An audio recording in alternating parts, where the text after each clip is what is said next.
Bonjour tout le monde. Je suis accompagné de la ministre de l'Économie, Christine Fréchette, pour réagir à l'annonce quand même très importante de Donald Trump hier. Donc, le président des États-Unis a annoncé des tarifs importants à peu près partout dans le monde entier. Évidemment, ça amène un risque réel d'avoir une récession mondiale. Les marchés sont en forte baisse, incluant à New York aujourd'hui. Bon, le Québec et le Canada ont été relativement épargnés, donc il n'y a pas de nouveaux tarifs par rapport à ce qui avait déjà été annoncé, mais il faut rester sur nos gardes, là, surtout quand on commence à connaître Donald Trump, très imprévisible. Bon, d'abord, il faut rappeler qu'il y a toujours les tarifs qui ont été annoncés sur l'auto, sur l'aluminium, sur l'acier, sur le bois d'œuvre. Et ce qu'on comprend, c'est qu'il pourrait y avoir prochainement, là, dans les prochaines semaines, d'autres tarifs, entre autres sur le pharmaceutique, sur les semi-conducteurs et plus de tarifs sur le bois. Donc, on doit être sur nos gardes. C'est sûr que on a l'air comme un peu épargné, surtout au Québec. Le secteur qui est le plus inquiétant, évidemment, c'est le secteur de l'auto, où il y a des centaines de milliers d'emplois, surtout en Ontario. Mais il y a aussi des emplois au Québec, entre autres dans les pièces d'auto. Et c'est important, je vous parle de ça, parce que ce matin, on a eu une rencontre des premiers ministres des provinces, territoires, avec le premier ministre du Canada. J'ai plaidé pour avoir des contre-tarifs limités et très ciblés. Il faut faire attention de ne pas faire mal à nos entreprises, entre autres dans les pièces d'auto, puis de façon générale, mettre des contre-tarifs donc sur les importations de produits américains. Ça peut faire plus mal à nos entreprises que de mal qu'on voudrait faire à Donald Trump et à l'économie américaine. J'ai plaidé aussi, encore une fois, là, ça fait des mois que je le dis, c'est important, dès que l'élection fédérale va avoir eu lieu, d'essayer de négocier une entente globale avec Donald Trump. Parce qu'actuellement, bon, l'entente Canada, États-Unis, Mexique n'est pas respectée. Il y a une révision de cette entente-là qui est prévue en 2026. Mais là, je ne souhaite pas qu'on commence à avoir des négociations à la pièce. Il faut que ça soit une négociation globale. Et ben, je suis content de voir là, que ça fait de plus en plus consensus autour de la table. Évidemment, à très court terme, la priorité, entre autres la priorité de Christine, c'est de protéger nos entreprises qui sont affectées, protéger nos travailleurs, protéger nos régions. Donc, Investissement Québec est à l'œuvre, a reçu beaucoup de demandes. Puis on travaille très fort pour aider nos entreprises à passer au travers. Mais il reste que peu importe ce que fera Donald Trump dans les prochains mois, les prochaines années, la priorité des priorités, ça doit être de diversifier notre économie, l'économie québécoise. Puis je vous donne, là, je répète ça à l'interne régulièrement, je vous donne 4 chiffres: 9, 41, 340, puis 450. 9, ben c'est 9 millions de Québécois. C'est un petit marché qu'on a. Donc, évidemment, si on est capable de mieux utiliser le marché de 41 millions, le marché canadien, mais c'est à l'avantage de toutes les entreprises. Donc, on travaille très fort actuellement à enlever les barrières interprovinciales pour permettre aux entreprises de profiter de ce marché de 41 millions. 340, ben, c'est le nombre d'habitants aux États-Unis. Évidemment, c'est beaucoup plus gros que le Canada. Faudra, puis bon, là, on voit quand même qu'il y a beaucoup de secteurs qui sont épargnés. Faudra continuer de faire affaire avec les États-Unis. C'est un marché très important, puis c'est directement à côté de nous. Donc, il faut continuer à faire affaire avec les États-Unis, mais il faut se le dire, là, puis se le répéter continuellement, on est trop dépendant des États-Unis. On a mis trop d'œufs dans ce panier-là. Puis là, ça devient urgent qu'on regarde d'autres marchés. Donc, oui, le marché du reste du Canada, mais aussi le marché européen.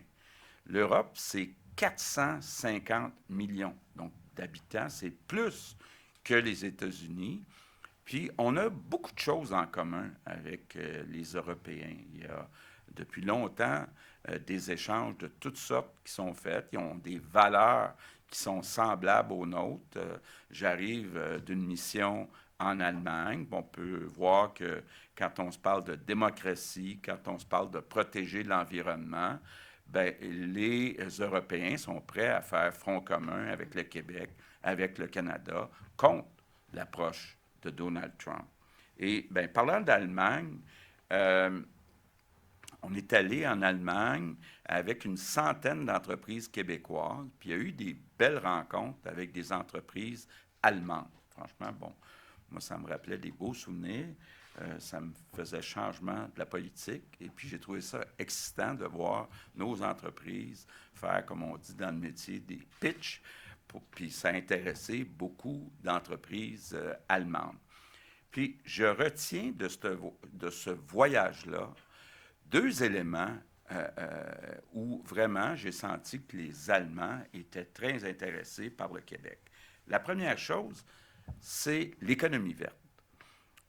Dans beaucoup de mes rencontres, que ce soit avec des dirigeants politiques ou des dirigeants d'entreprise, on m'a parlé des véhicules électriques, des batteries pour les véhicules électriques, des minéraux critiques comme le lithium, comme le zinc, comme le cobalt, comme le nickel, des minéraux critiques qu'on a au Québec qui sont importants dans la transition énergétique. On m'a parlé aussi d'aluminium vert. On me dit, bon, comment ça avance votre projet Hélicis pour fabriquer de l'aluminium vert? Ça nous permettrait, entre autres, dans la construction des autos, de réduire les émissions de gaz à effet de serre. Donc, en tout cas, moi, je suis sorti de là un peu comme rassuré sur l'approche qu'on a prise depuis quelques années, c'est-à-dire d'abord de doubler la capacité de Hydro-Québec, donc de doubler l'énergie verte qu'on a, l'énergie renouvelable, puis de s'en servir pour développer des entreprises dans l'économie verte. Puis j'ai vu là, qu'il y a beaucoup d'intérêt du côté de l'Allemagne, puis je suppose que ça doit être pas mal la même chose dans toute l'Europe. Le deuxième élément que j'ai noté, c'est toute la question du réarmement, de la défense. On m'a répété à plusieurs occasions que l'Europe va investir 800 milliards d'euros dans la défense. Puis évidemment, quand on parle de défense, on parle beaucoup d'avions militaires. Et il faut le dire, là, après Seattle puis après Toulouse, Montréal, c'est l'endroit dans le monde où il y a le plus de main-d'œuvre qualifiée en aéronautique. Donc, il y a un intérêt pour toutes sortes de partenariats pour développer, entre autres, des avions militaires chez nous. Donc, il faut se rapprocher de l'Europe. J'ai eu un 4-5 jours là, où, franchement, on peut dire que c'est des amis, c'est des alliés qui sont fiables. Donc, c'est encourageant. En terminant, ben, deux choses. D'abord, rappeler à tous les Québécois que tout le monde a une responsabilité là, dans ce qui se passe. Ça va être dur les prochains mois, les prochaines années, quand même. Les tarifs qui sont en place vont avoir un impact sur notre économie. Ça devient plus important que jamais d'acheter québécois. Puis, je suis fier de voir qu'il y a beaucoup de Québécois qui ont adopté des nouvelles approches où maintenant, quand ils vont acheter soit à l'épicerie ou un meuble ou peu importe, ils regardent où c'est fabriqué le produit. Puis ça, c'est un bon réflexe, puis il faut continuer de le faire. C'est la meilleure façon de protéger des emplois au Québec. Puis la deuxième chose, puis la dernière chose que je voulais dire, c'est qu'il faut profiter de cette crise-là. On dit souvent, là, à toute chose, malheur est bon. Il y a une opportunité d'accélérer la transformation de l'économie du Québec qui est nécessaire. Donc, je pense qu'il faut profiter de cette occasion et je pense qu'on va tous en ressortir plus fort, même s'il va y avoir une période de transition qui va être difficile. Merci.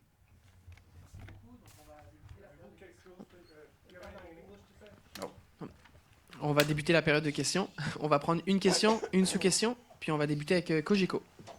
Bonjour, Annie Guillemette au 98.5. Vous ne me voyez pas, là? Okay, c'est normal. Bon, vos demandes à l'égard de Mark Carney sont presque texto ce qu'il a annoncé dans la dernière heure ou à peu près. J'aimerais vous entendre sur le fait que la riposte canadienne rime avec automobile à peu près seulement pour maintenant. Donc, ça rime à peu près seulement avec Ontario, même si on fait des pièces. Qu'est-ce qui se passe avec l'aluminium? Est-ce que ça aussi, il n'y aurait pas lieu de faire quelque chose? Bon, d'abord, il faut rappeler là, qu'il y avait eu des contre-tarifs d'annoncés dans les dernières semaines suite aux tarifs sur l'aluminium, sur l'acier. Donc, ce qu'il y a eu de nouveau, parce que c'est la semaine passée que c'est arrivé, c'est sur l'auto. Il n'y avait pas encore eu d'annonce sur des contre-tarifs sur l'auto. Donc, c'est un peu normal. Puis, M. Carney, là, il va d'une façon très ciblée. Entre autres, ça ne va pas affecter ceux qui fabriquent des pièces d'auto. Là. Donc, c'est important. C'est plus les autos au complet. Et c'est très ciblé. Puis, on n'est pas dans du dollar pour dollar. Il y avait certaines personnes qui souhaitaient qu'on ait des représailles dollar pour dollar. On n'est pas dans du dollar par dollar. Puis je pense que c'est une bonne chose. Je pense d'abord que M. Trump, il est en train de se faire mal tout seul. Là. Il n'a pas besoin d'aide pour se faire mal. Puis il ne faut pas faire mal à nos entreprises avec des contre-tarifs là, qui viennent augmenter, entre autres, le prix de leurs intrants qui viennent des États-Unis. Vous parlez de l'aide qu'on va offrir aux entreprises d'ici, aux travailleurs. Est-ce qu'il y a un fonds particulier? Est-ce qu'on va se servir des programmes qui sont déjà là en changeant les critères? Bref, ça va coûter combien ou combien on a dans notre portefeuille pour ça?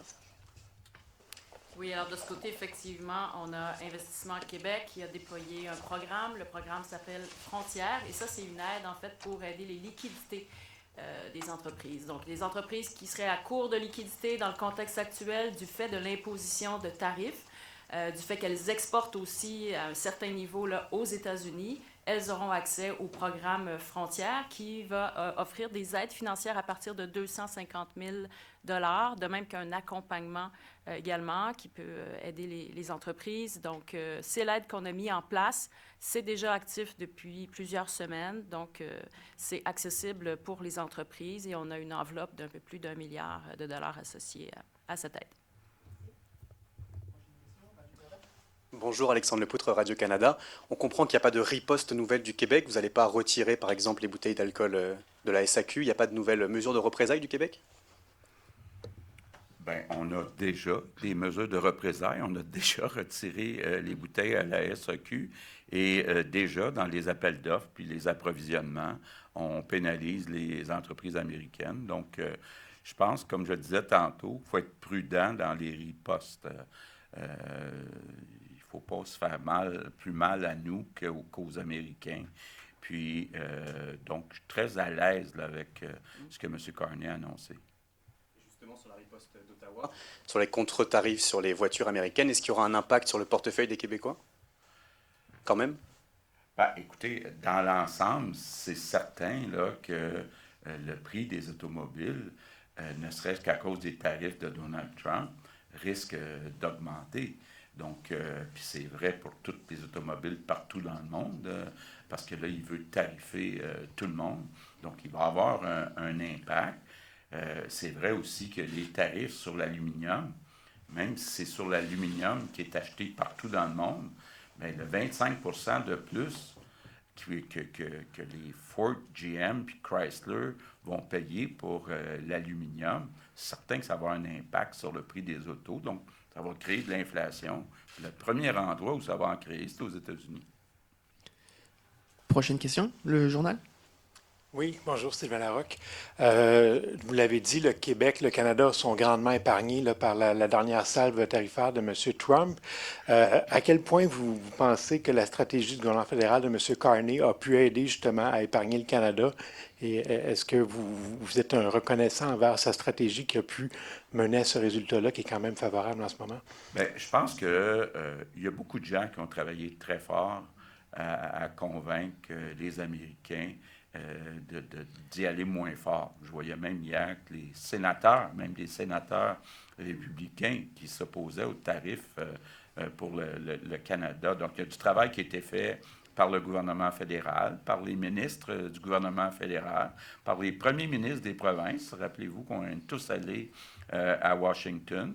On utilise aussi nos délégations pour passer le message et aux dirigeants politiques et aux dirigeants d'entreprise. Je pense que le fait aussi que le Dow Jones, S&P ait baissé dans les dernières semaines, ça a sûrement aussi contribué à ce que M. Trump peut-être mette un peu les freins sur le Canada. Maintenant, vous avez encore réitéré là, votre volonté que l'ACUM soit renégocié le plus rapidement possible. Là, on voit quand même que c'est cet accord-là qui nous a protégés. Il y a comme une forteresse nord-américaine. Là, le Canada, le Mexique et les États-Unis sont les seuls qui sont épargnés finalement par ce qu'on voit en ce moment. Alors, est-ce que c'est vraiment la... Moi, je ne suis pas sûr de comprendre pourquoi vous voulez renégocier quelque chose qui nous protège en ce moment. Bien, écoutez, nous protège, oui et non. Quand on regarde l'aluminium, l'auto, l'acier, le bois d'œuvre, là, on nous parle du pharmaceutique, des semi-conducteurs. Je pense que dans certains secteurs, on est protégé, dans d'autres, on ne l'est pas. Je pense qu'il va falloir enlever cette incertitude parce que ce qui fait très mal actuellement à l'économie canadienne, mais incluant l'économie québécoise, c'est que les entreprises n'investissent pas parce qu'ils attendent de voir ce qui va arriver. Donc, il faut se débarrasser de cette incertitude. La seule façon de se débarrasser de cette incertitude, c'est d'avoir une nouvelle entente, puis de ne pas attendre à 2026. Puis M. Carney, puis la plupart des premiers ministres des provinces sont d'accord avec cette approche-là, là, dès l'élection fédérale terminée, de commencer. Mais évidemment, il faut être deux pour négocier. Donc, il faut que M. Trump aussi soit à la table, mais c'est souhaitable d'avoir une renégociation qui soit globale. Parce que là, c'est beau de dire qu'il y a des produits sur lesquels on est épargné, mais il y en a d'autres sur lesquels on n'est pas épargné. C'est le bon moment. Est-ce qu'on a une bonne main de négociation en ce moment? Est-ce qu'on a un levier, vu tous les tarifs qui est en train d'imposer partout dans le monde? Il me semble que ce n'est pas le bon moment en ce moment. Oui. Bien, on a mis en place des contre-tarifs. Donc, je pense que ça aide.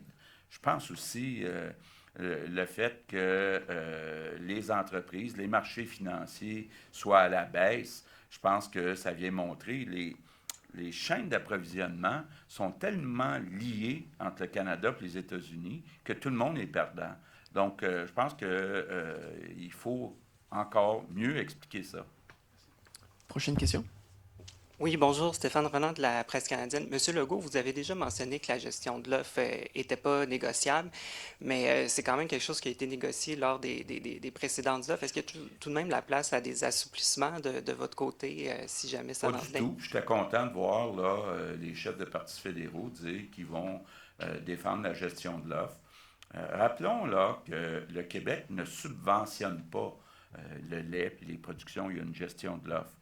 Et en échange, par contre, on a une gestion de l'offre qui permet de garder des petites fermes laitières en région, donc d'occuper le territoire. Les États-Unis, les pays en Europe donnent toutes sortes de subventions à l'agriculture. Donc, nous, on le fait par une gestion de l'offre. Et il n'est pas question de faire de compromis là-dessus. Puis, je suis content de voir que c'est un engagement aussi des chefs fédéraux. Puis, pas de compromis, ça inclurait aussi les quotas en gardant le système. Mais, oui, absolument, parce que c'est comme ça qu'on réussit à maintenir les petites fermes ouvertes en région. Parfait, merci. Prochaine question, TVA. Bonjour, Anne-Sophie Jobin pour TVA. Est-ce qu'on doit retirer la TPS sur les véhicules qui sont fabriqués au Canada? Est-ce que ce serait une bonne option, vous pensez? Ben écoutez, là, on n'est pas là. Je vais laisser les chefs fédéraux faire leurs propositions. C'est sûr qu'à la CAQ, on a toujours fait attention pour remettre de l'argent dans le portefeuille des Québécois. D'ailleurs, c'est une de mes grandes fiertés. Depuis 6 ans, le revenu disponible, là, donc après impôt, après inflation, a augmenté plus au Québec que dans le reste du Canada. On veut que ça continue dans cette direction-là. Il y a beaucoup de façons de remettre de l'argent dans le portefeuille, là, donc c'est pas dans nos plans. Justement, allez-vous hausser les programmes d'aide pour les travailleurs qui sont touchés, qui doivent se fier seulement en ce moment à l'assurance-emploi? Bien, je pense que c'est beaucoup le rôle du gouvernement fédéral. Puis ils ont annoncé justement des mesures pour aider davantage les travailleurs. Donc, J'ajouterais que nous, notre contribution par rapport aux travailleurs, c'est d'aider aux liquidités des entreprises, justement pour qu'elles aient à éviter des mises à pied importantes. Donc, sans que ce soit une aide directe, comme peut l'être l'assurance-emploi gérée par le fédéral, c'est en fait un prérequis pour éviter des mises à pied importantes. Donc, c'est notre apport, notre contribution en lien avec les travailleurs. Merci. C'est en anglais? Oui. Ouais, on va juste finir en français Ok, avant de passer en anglais. Oui, la presse. Oui, bonjour. Peut-être juste une précision, M. Legault. Tout à l'heure, vous parliez qu'il faut se rapprocher de l'Europe. Bon, il y a l'aéronautique, il y a plein de domaines qu'on peut utiliser pour se rapprocher davantage de l'Europe. Avez-vous une idée de la proportion de contrats publics que le Québec pourrait donner à l'Europe et dans quel domaine en particulier, là? Vous devez avoir ces données-là s'il y avait plus de tarifs. Je le disais tantôt, là, ce que j'ai senti comme intérêt, c'est du côté de l'économie verte, donc incluant les minéraux critiques, incluant l'aluminium vert. Donc, il y a de l'intérêt. Ce qu'on fait du côté de la batterie pour les véhicules électriques à Bécancour, ça intéresse les Allemands, les Européens. Puis, quand j'entends que l'Europe va investir 800 milliards dans la défense pour être un peu plus autonome par rapport aux États-Unis, il y a des compagnies, pas des compagnies, oui, dans l'aéronautique, on pourrait même ajouter dans le maritime, du côté des navires avec la Davy, on peut même ajouter du côté des technologies de l'information comme CGI. Donc, mais on n'est pas à l'étape là, de dire quel pourcentage du 800 milliards on va pouvoir aller chercher. Puis, en suivi sur la question de mon collègue un peu plus tôt. Il n'y a pas de nouvelle riposte québécoise parce qu'il n'y a pas de nouveaux tarifs, mais vous l'avez dit vous-même, M. Trump est très imprévisible. S'il venait à avoir de nouveaux tarifs, quel genre de riposte supplémentaire on pourrait imaginer? C'est ça. Là, on nous parle d'ajouter des tarifs, là, que M. Trump pourrait ajouter des tarifs sur le bois, sur le pharmaceutique, sur les semi-conducteurs. On sait qu'on en fait beaucoup, entre autres en Estrie. Donc, il y aura des questions à se poser à ce moment-là, si ça vient, évidemment. Mais il faut être prudent pour pas que ça fasse mal. Parce qu'un contre-tarif, dans le fond, c'est une taxe sur l'importation de produits des États-Unis. Si le produit est remplaçable, c'est une chose, c'est une bonne idée. Si le produit n'est pas remplaçable, ça vient rendre l'entreprise québécoise moins compétitive. Donc, il faut être prudent.